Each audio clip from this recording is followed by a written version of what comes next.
Hello everyone, this is Anuradha Sharma and you are watching my channel Ielts with Anuradha. Section 1.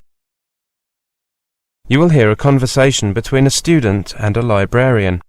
First, you have some time to look at questions 1 to 10.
Now listen carefully and answer questions 1 to 10. Good morning. I'd like to join the library, please. Of course. Can I just see your student card? Here you are. Thank you. Let me just check. Your first name is Garba, G-A-R-B-A, and your surname is Buwal, B-U-W-A-L. That's right. Can I just get some additional information from you for our database? It won't take long. Sure. Could I have your address, please? Here, in Newtown, Yes. 16 Bridgeway Road. Is Bridgeway written as one word? Yes, it is. Thank you. Which city are you from?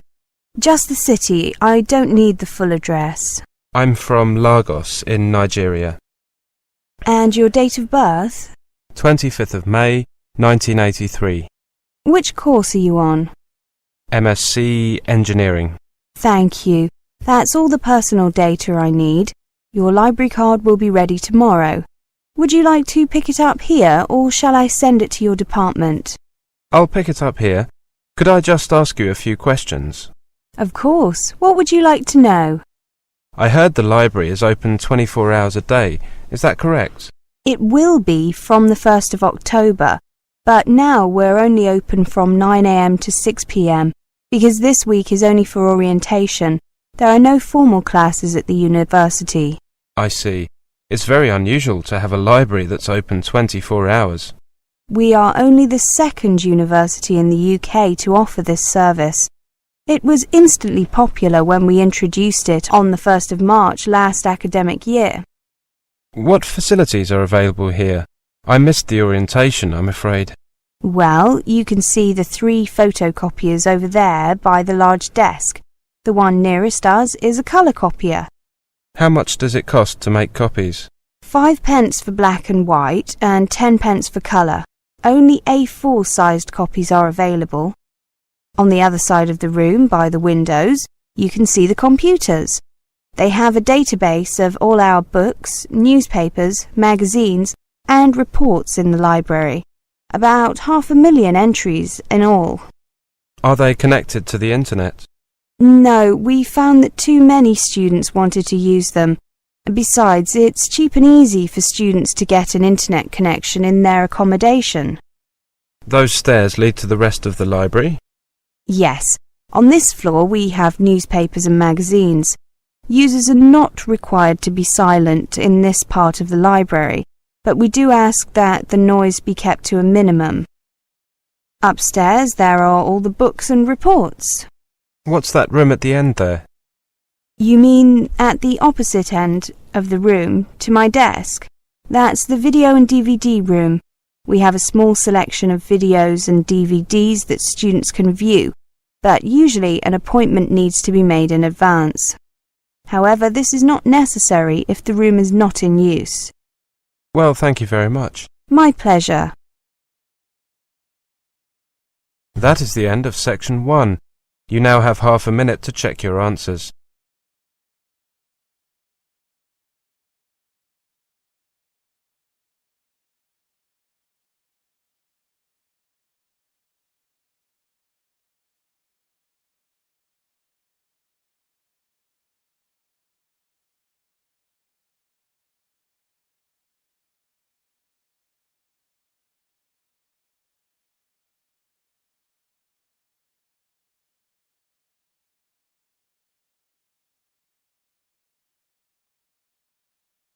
Section 2.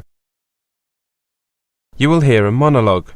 First, you have some time to look at questions 11 to 20.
Now listen carefully and answer questions 11 to 20. Hello everyone, I'm here to talk to you about extending your leave to remain in the UK. Let me just check that you are all from outside the European Economic Area. If you are from the EEA, this information does not apply to you. Okay, let's begin. The very first thing to do is to take note of the date that your entry clearance is valid until, or the date that your leave to remain in the UK will run out. This is the date when your current permission to be in the UK will expire. By this date, you should either leave the UK or extend your permission to be here. As a part of the initiative to attract more international students to the UK, many international students are now given permission to be in the UK for the full period of study. Students on courses of 12 months or more that end during the summer will usually be given permission to be in the UK until the 31st of October. Students on courses that do not follow the usual autumn to summer pattern will usually be given a period that includes 2 months at the end of the course for packing up and making arrangements to leave. However, some students are not given permission to be here for the whole of their course at the very beginning. If this has happened to you, you will have to apply for an extension of your permission to be here. Start preparing for the application about 2 months before your permission runs out. However, you should not normally make the application until 1 month before your permission runs out. To apply to stay longer in the UK, you must take or send certain documents to the Home Office. The Home Office is the name we give to what people in most other countries call the Interior Ministry. They must be the originals and not photocopies. Which documents do you need to send? Your completed application form, Form FLRS, your passport and passports for each dependent if they are applying to extend their stay in the UK with you. If your passport shows that you are required to register with the police, you must also send your police registration certificate and certificates for each dependent if they are applying to extend their stay in the UK with you. You also need to send a letter from your college or university stating that you are still enrolled on a full-time course of study or that you will be beginning another one. Bank statements covering the past 3 months or other evidence that you have enough money to continue to pay your fees and maintain yourself and any dependents. A recent passport-size photograph of yourself and similar photos of any of your dependents aged 16 or over if they are applying to extend their stay in the UK with you. FLRS stands for Further Leave to Remain Student. To get this form, you can download it from the Home Office website or ask at your college or university. When you are preparing to fill out the form, it is a good idea to read the guidance notes. You could also ask a student advisor or welfare officer at your institution for help. Now, where should you send your application? You can only send your application by post. Send your documents to FLRS, Immigration and Nationality Directorate, Sunshine House, 28 Wellington Road, London, W1A 2BY. Send your documents by recorded delivery and keep the receipt as well as photocopies of everything you send. You can expect to wait at least 4 weeks and sometimes considerably longer before a decision on the application is made. I have some good news about the application deadline. According to new regulations, even if you do not have all these documents available, you must still make sure that you apply before your current permission to be in the UK expires. Enclose as many of the documents as you have and include a letter explaining what is missing, why it is missing, and when you will be able to send it to the Home Office. You will then be considered to have made your application in time.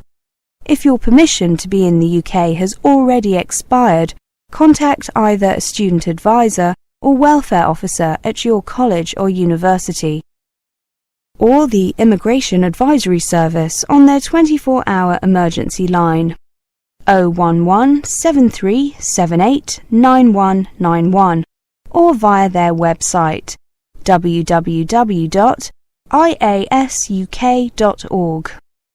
Please note that if you do make a late application and the application is refused, you cannot appeal against that decision. If your application was made in time, and if your application is refused, you will receive a letter from the Home Office telling you why. The letter will also tell you whether or not you have the right to appeal against the decision. If you made your original application in good time, before your current leave to remain had expired, then you should automatically be given the right to appeal. If you have the right to appeal, you will only have a few days in which to exercise this right. You should therefore ask for professional advice about the appeal process as soon as possible from a lawyer, a student advisor, or welfare officer at your college or university, or the Immigration Advisory Service. That is the end of Section 2. You now have half a minute to check your answers.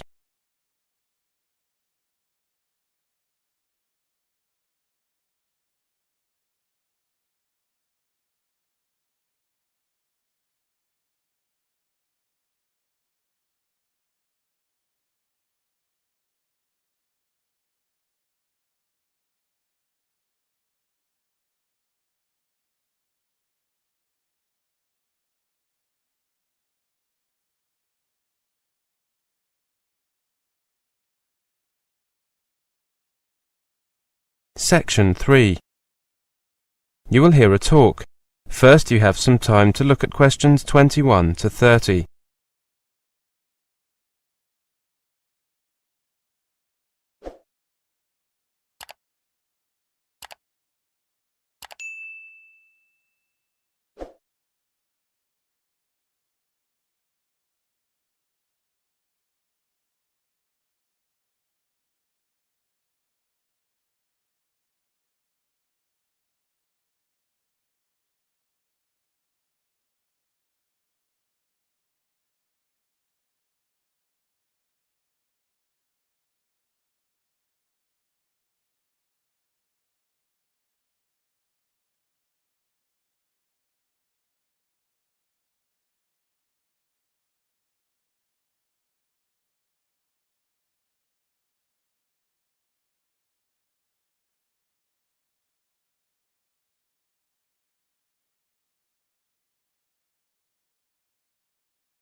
Now listen carefully and answer questions 21 to 30.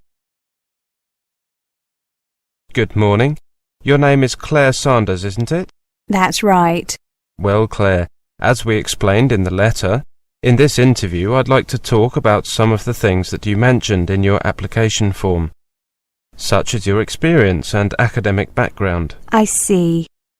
Now, for your undergraduate degree, you studied geography, right? That's correct, at the Scottish National University. SNU is a very prestigious university. Apart from that, were there any other reasons that you chose to study there? Well, you're correct in suggesting that the main reason I went there was due to the superior quality of the university, but there were 2 other reasons. The first was that it is reasonably far from my home.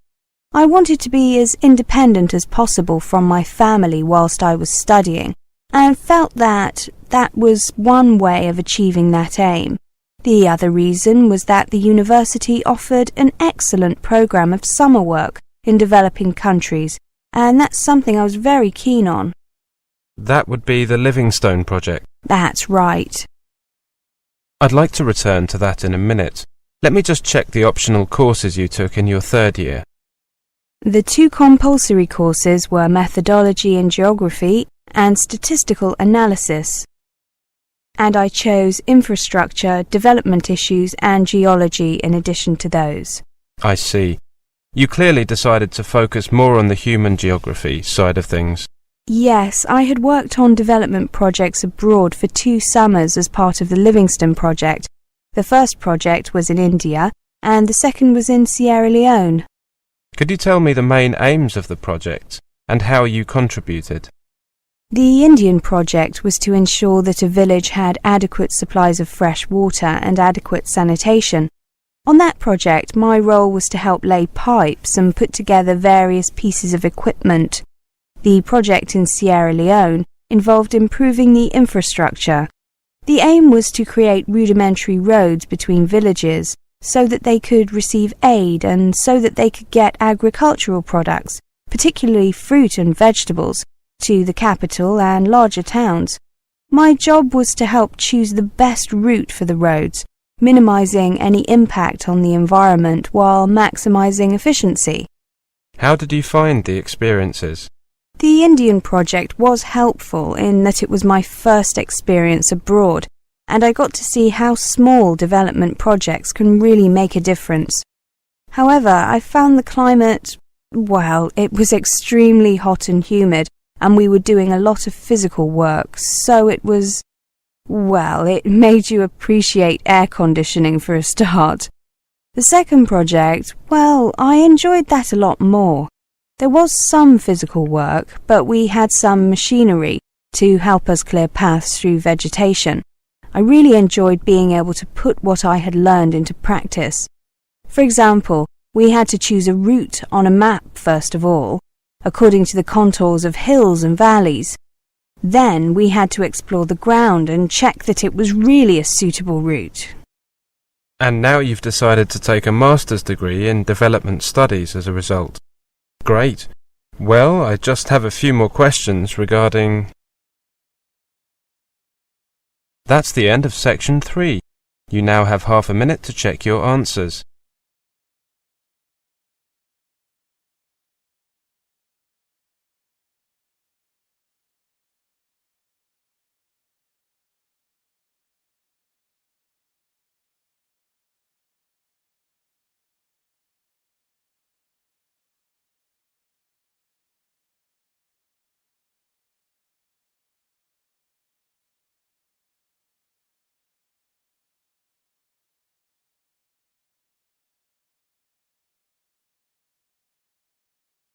Section 4. You will hear a lecture on the geography of the United Kingdom. First, you have some time to look at questions 31 to 40.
Now listen carefully and answer questions 31 to 40.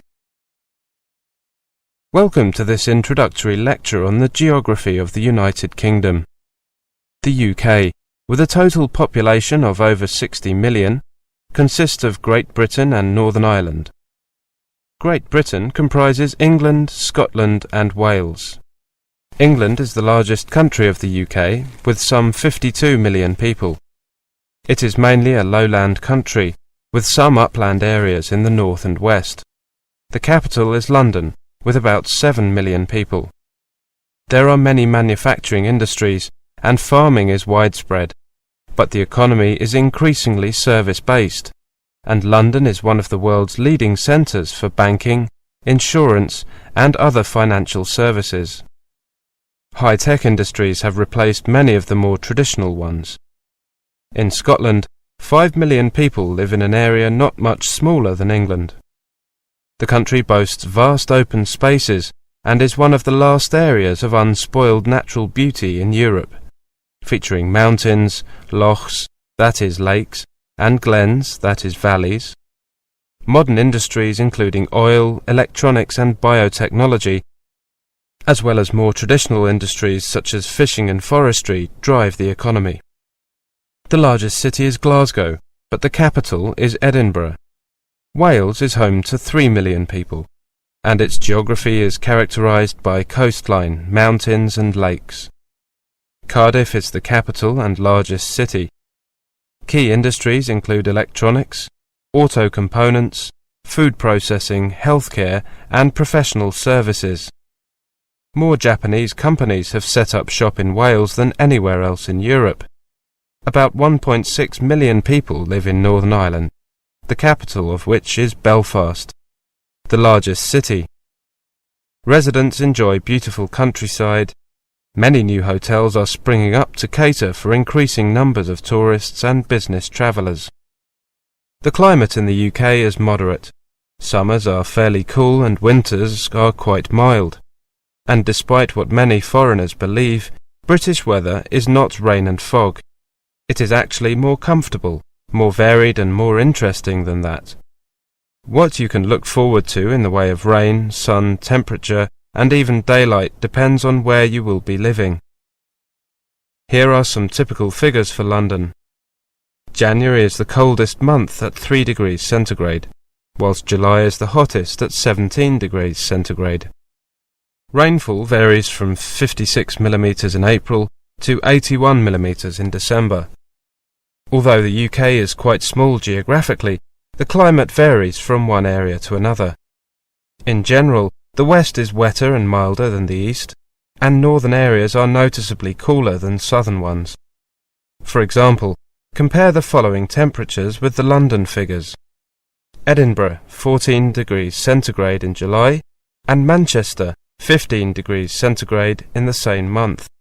Edinburgh, 4 degrees centigrade in January, and Manchester, 5 degrees centigrade in the same month.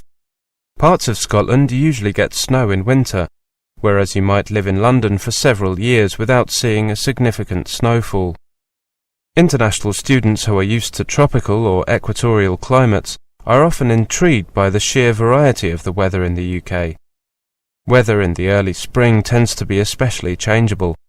You could be treated to rain, snow, thunder and lightning, hail and glorious spring sunshine, all in the course of a single day. That is the end of section 4. You now have half a minute to check your answers. Thank you for watching and stay tuned for more videos.